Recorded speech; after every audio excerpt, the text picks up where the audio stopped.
Hey, I'm Kat, mom of 3 and founder of Ritual, the company setting a new standard in the supplement industry. When I was pregnant with my first daughter, I remember staring at my prenatal vitamins and thinking, what's in this stuff? All I found were vitamins high in heavy metals, synthetic colorants, and lacking in the very essential nutrients we need.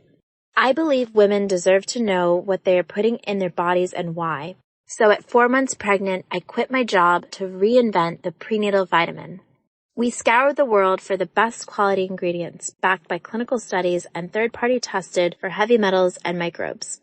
And this year, we were awarded the Purity Award from the Clean Label Project, the supplement safety certification that tests for 200 harmful chemicals and toxins.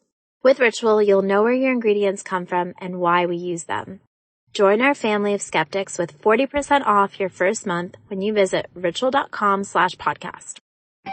Attention shoppers, we now have taste in the bread aisle. Dave's Killer Bread. That's right, an organic bread that doesn't need 3 spoonfuls of sriracha jam to delight your taste buds. Dave's Killer Bread is a 21-grain salute to the end of boring bread. A brand on a mission to make the most out of every loaf, to rid the world of GMOs and artificial ingredients, and plant the seeds of good in all that they bake. But Dave's Killer Bread has done more than raise the bar on bread. In fact, Dave's Killer Bread was built on the belief that second chances can change lives. When its founder, Dave, the guy with the guitar you see on every loaf, returned to the family bakery after 15 years in prison. Dave took that chance and ended up creating what would become the country's #1 organic bread, while never forgetting his not-so-easy path. That's why at Dave's Killer Bread, they proudly practice second chance employment, hiring the best person for the job, regardless of criminal background. And by the taste of it, things have worked out rather well. Dave's Killer Bread. Bread amplified.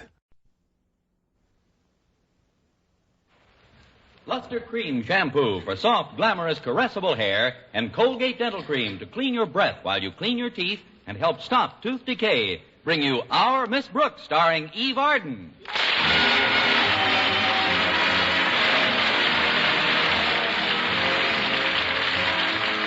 Yes, it's time once again for Eve Arden in another comedy episode of Our Miss Brooks, written by Al Lewis. Well, for most of us, it's considerably harder to get up early on winter mornings than it is during the summer. But this isn't the case with our Miss Brooks, who teaches English at Madison High School. Maybe I'm just being perverse, but if I found it any harder to get up early in the winter than I do in the summer, I'd sleep right through the spring. That's why Mrs. Davis, my landlady, had such a time waking me last Thursday morning. Connie, get up, Connie. Go away, Mrs. Davis. Come on now. You told me yourself that you wanted to get up at 6:30 sharp. I was lying. I can't understand what makes you so difficult to wake up. Oh, it must be because of my dream. Your dream? Yes, I dreamt I was out very late last night. Oh. You did go out with Mr. Boynton last night, didn't you? I had dinner with the bashful one, yes. Was it an exciting evening, Connie? It was a rip snorter. When we got to the front door, Mr. Boynton apologized for keeping me out until the wee small hours. What time was it, Connie? 5 minutes of 10. Of course, by the time he got finished saying goodnight, the way he says it, it was considerably later. What time was it then? 4 minutes of 10. Well, I better take my shower and get dressed, Mrs. Davis. All right, Connie. Mr. Boynton isn't the most romantic fellow in the world, is he? So far, Cary Grant has nothing to worry about.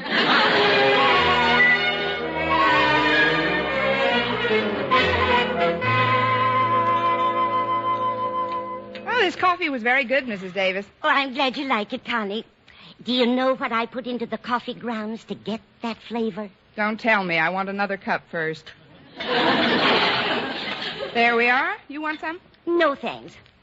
I've been thinking about Mr. Boynton all morning. Why, Mrs. Davis, don't tell me I've got competition. Oh, competition? Oh, of course not, Connie. Why, I'm old enough to be both your mothers. Oh, now, please, Mrs. Davis, you mustn't split up over us. Oh, that must be Walter Denton. I can tell because there's still some food on the breakfast table. I'll get it. All right, Connie. I'm going out in the yard for a few minutes. I've got to try to fix that incinerator. The incinerator? What's the matter with it? It caught on fire the other day. I'll tell you about it when I come back. Should be interesting. Be right there. Good morning, Walter. Correction, Miss Brooks. It's a wonderful morning. A delicious morning. A morning dripping with ecstasy. Well, trickle in, happy boy. What are you celebrating, Walter? Was Madison High swept out to sea by a tidal wave? Of course not, Miss Brooks. It's me that's being carried along by a tidal wave. A tidal wave of emotion unprecedented in one of my tender years. It's as if I'd discovered a hidden wellspring in the core of my being. You'll find a blotter in the hall closet. Now, come on into the dinette. I was just finishing a cup of coffee. Oh, I'd be happy to join you in a bit of breakfast, Miss Brooks. Sit down, Walter. How about a glass of milk? A glass of milk and a few pieces of coffee cake will be fine, thanks. I'm glad you brought your beaming face over so early today. Maybe you can loan me a pint or two of ecstasy. What's it all about? Well, it's Harriet, Miss Brooks. I'm really in solid with her, and all because of a fortunate accident that happened yesterday afternoon. What kind of an accident? Well, yesterday after school, she was in the garage looking for a tennis racket, and her father's car was in the way. Now, you know how finicky old Marblehead is about the... Mr. Conklin is about his car. I know he doesn't let anyone drive it. Drive it? He doesn't let anybody come within 6 feet of it if he can help it. He even parks it himself in parking lots. Why, I've heard him boast that since the day he bought it, his car has been untouched by human hands. How does he get it lubricated? And if you say by grease monkeys, I'll take away that cake. Oh, no, he does it himself, Miss Brooks. So you can imagine how nervous Harriet got when she tried to back it up a few feet in the garage, and the wheels were turned too sharply, and bang! She put a neat dent in the fender. That's when I got the inspiration that will forever endear me to Harriet Conklin. What did you do, smuggle her out of the country? No, Miss Brooks. I decided to take the rap for what she'd done. Instead of obeying my normal, natural impulse to run like a crook, I decided to face Mr. Conklin and take the blame. But, Walter, Mr. Conklin isn't too fond of you, as it is. I'll say he isn't. He can't stand the sight of me. But as I say, Miss Brooks, I was inspired. So I went around to the front of the house, I strode boldly up the porch steps, and faced Mr. Conklin's face to face. From the picture, let's face it. Sir, I said, you're not going to like this, but the fender of your car has just been dented, and it was I, Walter Denton, who did the denting.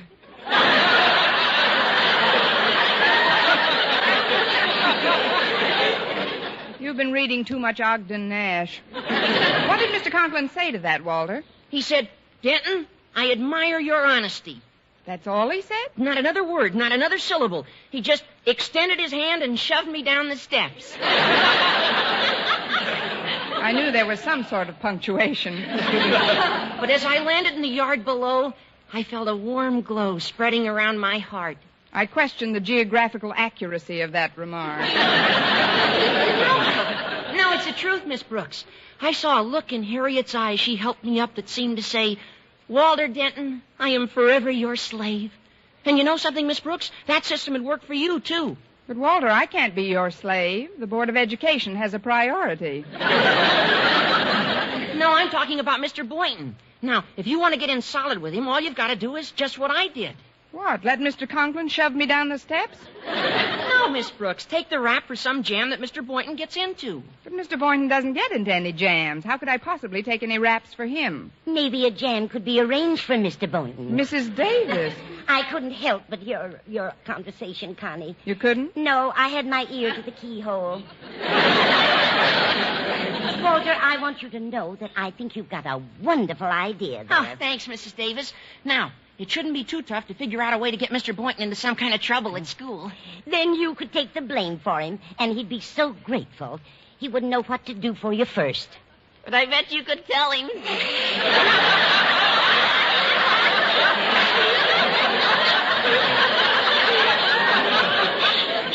But that would be framing a perfectly innocent man. But it's for his own good, Connie. He's just too shy to realize that you two were meant for each other. Now, it's quite early yet, so before you start out for school, let's all sit quietly and try to figure out the best possible scheme. Swell. We'll all concentrate. I've got it. What is it? I'll borrow Mr. Boynton's cigarette lighter and leave it in the principal's office as evidence. His cigarette lighter? What good would that do? Oh, I forgot to tell you. First, I'd set fire to Mr. Conklin.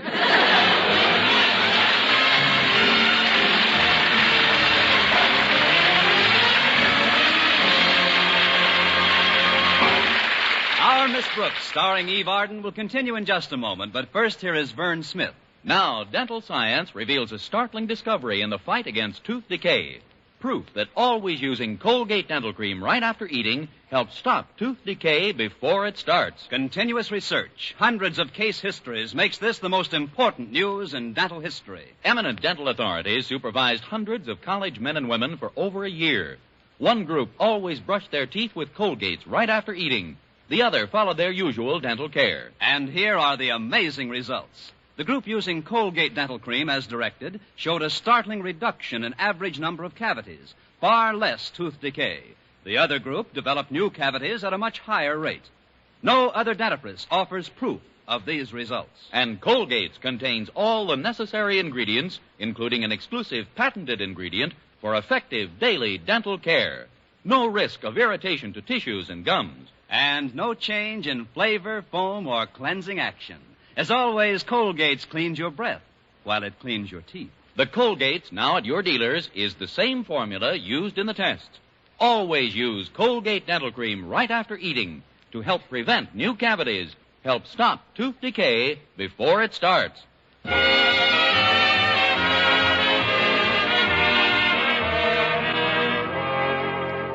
Well, we arrived at school in plenty of time for me to try out the Walter Denton plan for obtaining the gratitude of the object of one's affections. Or as Walter so romantically put it, get him in a jam, take the rap, and you got him in your pocket. Anyway, I headed directly for Mr. Boynton's biology lab. And knowing that Mr. Conklin's disposition wouldn't be improved any by the dent in his fender, I glided very carefully past his office. But I guess I wasn't careful enough. Miss Brooks. Oops. Morning, Mr. Conklin. On our toes this morning, aren't we? Yes, we are. Especially you. It's just that I didn't want to disturb you, sir. Very considerate of you. Now, if you don't mind, Miss Brooks, you can put your shoes on and step into my office. There we are. Have a seat. Thank you, sir. As you know, Miss Brooks, I have high blood pressure. Yes, sir, I know. Sometimes when you get excited, your face gets so red it looks like a little... Never mind. Never mind the little word pictures, Miss Brooks. I know how I look when I get excited. What I wanted to tell you is that I saw you stepping out of Walter Denton's car this morning. Oh? I see you stepping out of Denton's car almost every morning when you come to school, and it rather fascinates me. What does?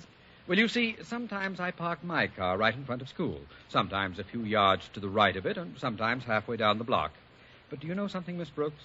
No matter where I park it, Denton always manages to pull up alongside of it so that when you get out of his car, you have to slide your body the entire length of my car, making nick after nick in the paint job. I'm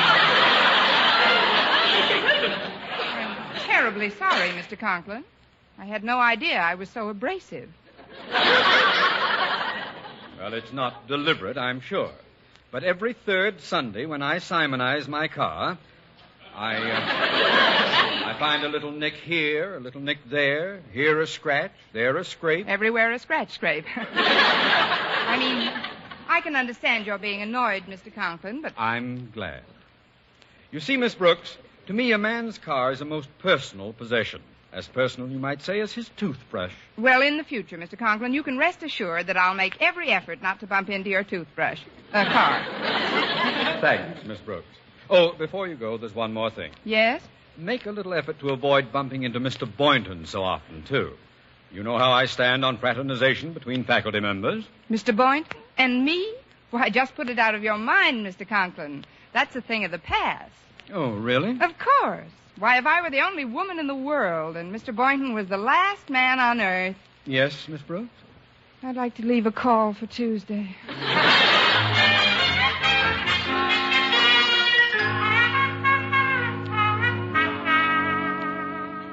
So you see, Mr. Boynton, although I don't like to lecture, these little visits have just got to stop. That's all there is to it. But why, Miss Brooks? I like your dropping into my lab like this. Well, that's the end of that lecture. Any questions? Oh, honestly, I don't see why Mr. Conklin's so strict about teachers passing the time of day once in a while. What harm does it do? Well, it does slow up our work some, I suppose. Although I haven't anything urgent to do at the moment. In fact, I was just doodling on this scratch pad. You see, it's a sketch of one of my white mice. Say, that's very cute. How is everything with you, Mr. Boynton? Fine, Miss Brooks. No trouble on the horizon at all? That is, everything sailing along smoothly for you? Smooth as silk. Oh. Let me have that mouse you just drew. And that pencil. Thanks. Now, when I put this little mustache on him, who does it remind you of? Oh, gee, I don't know. Here, I'll give you a hint. There.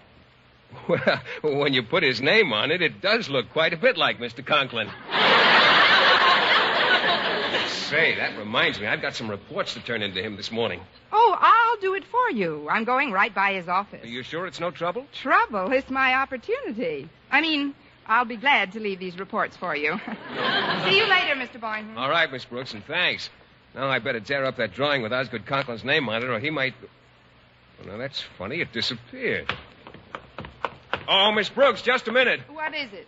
Did you happen to pick up that drawing Miss Brooks, what's that you're stuffing in the envelope with my reports? Please, Mr. Boynton, I never stuff. Let's see that a minute. But, Mr. Boynton, if you don't get reports in promptly to Mr. Conklin, he gets furious. Miss Brooks, look at this picture. Eek, a mouse. Yes, and with a mustache. Now, I wish you'd tell me what he's doing in there with my reports. Maybe there's some cheese in the envelope. This is no laughing matter, Miss Brooks. I could have gotten into a fine jam with Mr. Conklin. Yes, it could have been a beauty. But there's no harm done, Mr. Boynton. I would have discovered it before I got to Mr. Conklin's office, and well, you don't think I intentionally... Mr. Boynton, how dare you accuse me of what I just did?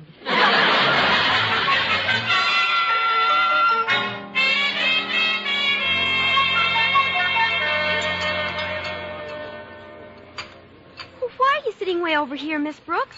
I just saw Mr. Boynton at the other end of the cafeteria. Well, if you must know, Harriet, I'm staying away from Mr. Boynton because of your father. Oh, Daddy won't be up to the cafeteria today.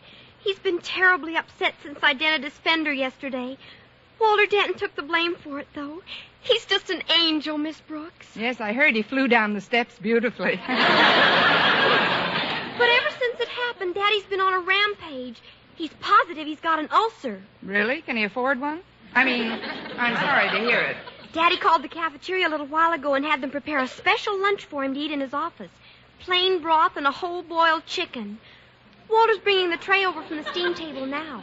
I promised Daddy I'd bring it right down to his office. Well, here we are, Harriet. This ought to stop the old lion from growling for his victuals. Oh, hiya, Miss Brooks. Hello, Walter. Thanks, Walter. I'll rush it right down to him. Oh, just a minute, Harriet. I was just thinking. I've got to go back to my room for a minute. Why don't you stay here and eat your own lunch and let me take the tray for you?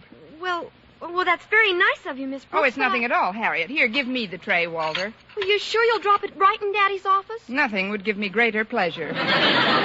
Walter, will you walk out of the cafeteria with me for a moment? Oh, sure, Miss Brooks. Excuse me, Harriet. Certainly, Walter, dear. See how nice she is to me?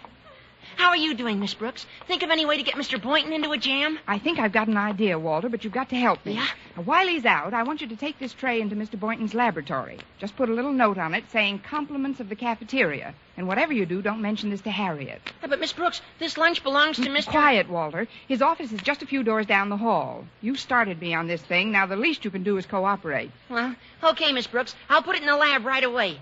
But I sure hope you know what you're doing. I sure hope you get your hope. Well, what is it? May I see you for a moment, Mr. Conklin? Oh, come in. There's something I'd like to tell you, sir. Very well, but be brief. Oh, I will. I know this is your feeding time. Lunchtime.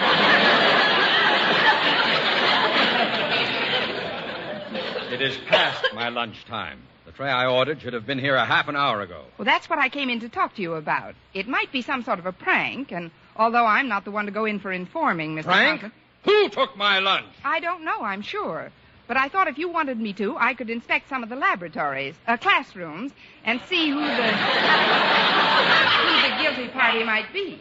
A splendid suggestion, Miss Brooks. Only instead of you inspecting the classrooms, I'll do it myself. Yourself?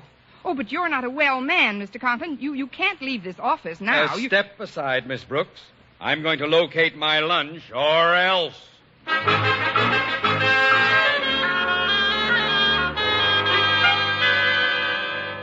I'm glad you got to class before any of the others, Walter. I'm in the spot. Yeah, but Miss Brooks... When I had you put that lunch tray in Mr. Boynton's lab, I wanted him to see it before I transferred it to my room and told Mr. Conklin that somebody had played a prank on me. Yeah, I know, Miss Brooks, But Mr. Conklin insisted on making the rounds himself, and now... Walter, isn't that the lunch tray on my desk? Yeah, that's what I've been trying to explain, Miss Brooks. Mr. Boynton already had lunch, so when he found it in the lab, he brought it down here to your room. He said he wanted to treat you. Oh, fine. Well, there's no time for any more schemes now. I'd better sneak his lunch into Mr. Conklin's office while he's out looking. Oh, there's something else I've got to explain, Miss Brooks. Although Mr. Boynton had his lunch and I knew you'd had yours, I didn't have mine. So rather than take a chance of getting caught in the hall with it, I ate it. Let's see it. Oh, there's nothing left but a skeleton. I've got to get rid of this tray immediately. Quick, Walter, open the window. I'll take these dishes and lower them out. Yeah. Just a moment, Miss Brooks. What's that you're holding in your hand? For all practical purposes, my death warrant. You see, Mr. Conklin? Silence! I... Put it down on your desk, please. Thank you. So you wanted to hunt through the classrooms yourself, eh? A very clever red herring, Miss Brooks, but it just didn't work. I'll deal with you later, of course. But for now, I'll just take my lunch and... My lunch? What happened to it? This chicken is nothing but skin and bones. He's been working very hard lately. Please, Mr. Conklin, I'll explain it all later. I'll think of something. Just go to your office and relax. Why, I'll bring you a tray that'll make you feel like $1 million. There's only one thing I want you to bring me on a tray, Miss Brooks, and that's your head.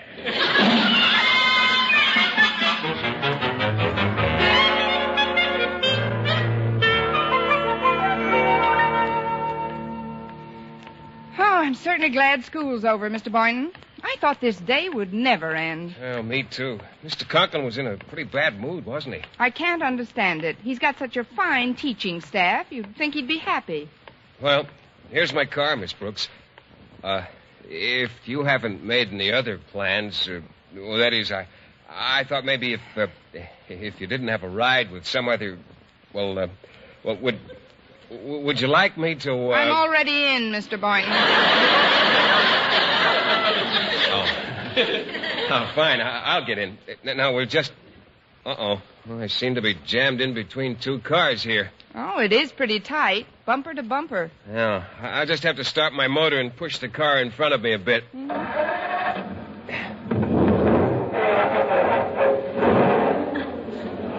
Why do people persist in leaving their cars in gear?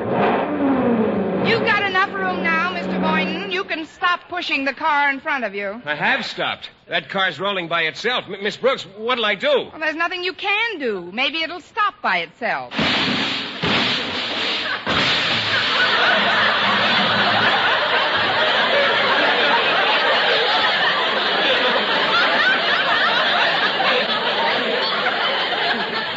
Well, that's the first time I've been right today.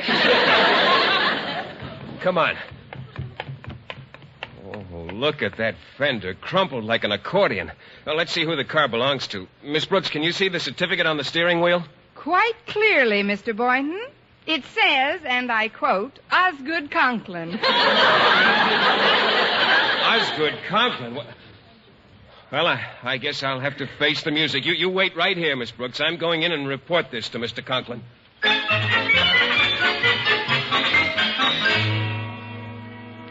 Well, that's a fine insurance company you're with, Gibbons. I'm sorry, Mr. Conklin, but our inspector looked at the fender this morning, and he says the dent can be hammered out for about $40. But I don't want it hammered out. I want a new fender.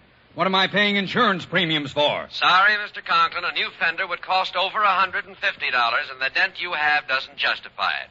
Since your policy is a $50 deductible, you'll have to stand the expense yourself. Bye. But Mr. Gibbons, Goodbye. Mr. Gibbons, he hung up on me.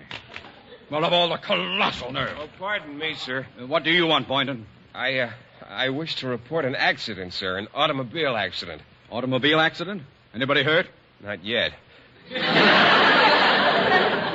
You see, sir, it was your car. My car? Yes, sir. You had me locked in at the curb, and I had to give it a little push, and the brake wasn't on, and, well, it didn't stop till it hit a tree. A tree? What happened to it? Oh, nothing happened to the tree, Mr. Conklin. But your fender, it's just... Smashed up pretty good, Boynton? Mangled.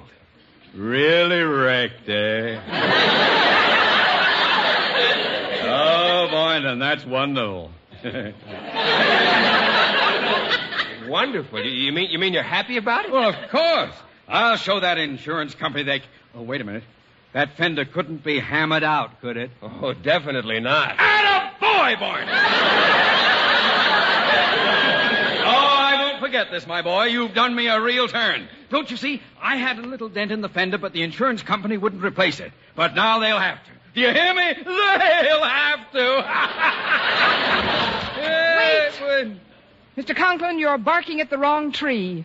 I mean, I alone am responsible for what just happened to your car. You?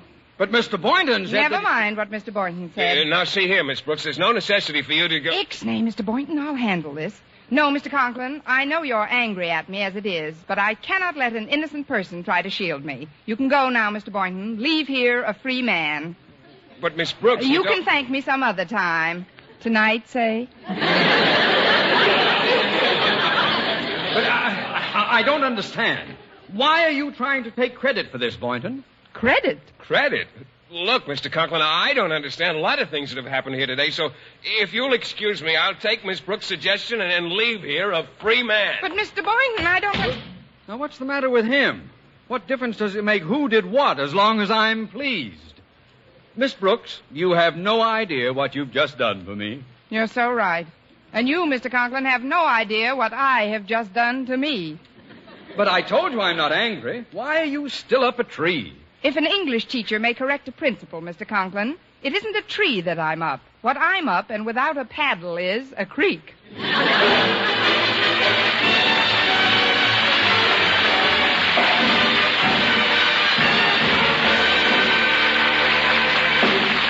Arden as our Miss Brooks returns in just a moment, but first... Dream girl, beautiful luster cream girl. Tonight, yes, tonight, show him how much lovelier your hair can look after a Luster Cream shampoo. Luster Cream, world's finest shampoo. No other shampoo in the world gives Kay Daumit's magic blend of secret ingredients plus gentle lanolin. Not a soap, not a liquid. Luster Cream shampoo leaves hair 3 ways lovelier. Fragrantly clean, free of loose dandruff, glistening with sheen, soft, manageable. Even in hardest water, Luster Cream lathers instantly. No special rinse needed after a Luster Cream shampoo. So gentle, Luster Cream is wonderful even for children's hair. Tonight, yes, tonight, try Luster Cream shampoo. Dream girl, beautiful luster cream girl. You owe your crowning glory to a luster cream shampoo. And now, once again, here is our Miss Brooks. Well, I corralled Mr. Boynton before he got into his car again and explained that I thought he was in trouble and was merely coming to his rescue. Well, I'm afraid I don't approve of such heroics, Miss Brooks. You see, I've always liked to stand on my own 2 feet. It's a trait I inherited from my father. Really? Yes, Miss Brooks. I've gotten where I am today without the help of any woman. I'm rather proud of that, and so is my father. Mr. Boynton, could I have his address? His address? What for, Miss Brooks? I want to send your father a card on Mother's Day. Next week, tune into another Our Miss Brooks show brought to you by Luster Cream Shampoo for soft, glamorous, caressable hair and Colgate Dental Cream to clean your breath while you clean your teeth and help stop tooth decay. Our Miss Brooks, starring Eve Arden, is produced by Larry Burns, directed by Al Lewis, with music by Wilbur Hatch.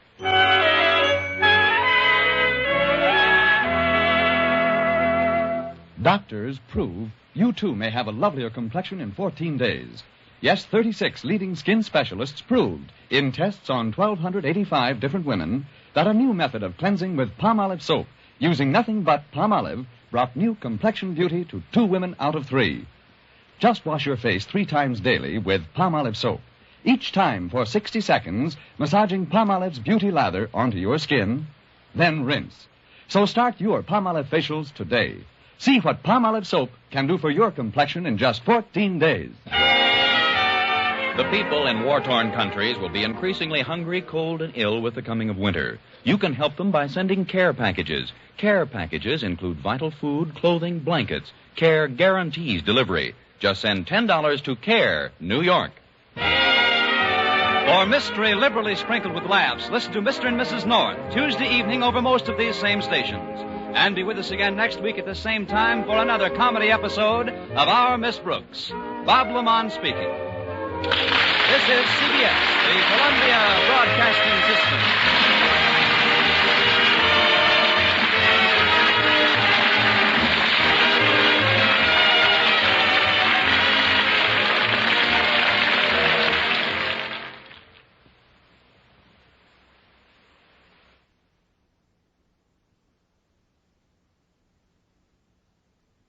Hey guys, it is Ryan. I'm not sure if you know this about me, but I'm a bit of a fun fanatic when I can. I like to work, but I like fun too. It's a thing. And now the truth is out there. I can tell you about my favorite place to have fun. Chumba Casino. They have hundreds of social casino style games to choose from with new games released each week. You can play for free anytime, anywhere. And each day brings a new chance to collect daily bonuses. So join me in the fun. Sign up now at ChumbaCasino.com. No purchase necessary. VGW Group. Void where prohibited by law. See terms and conditions. 18+. Hello, it is Ryan, and we could all use an extra bright spot in our day, couldn't we? Just to make up for things like sitting in traffic, doing the dishes, counting your steps, you know, all the mundane stuff. That is why I'm such a big fan of Chumba Casino. Chumba Casino has all your favorite social casino-style games that you can play for free anytime, anywhere with daily bonuses. That should brighten your day a little.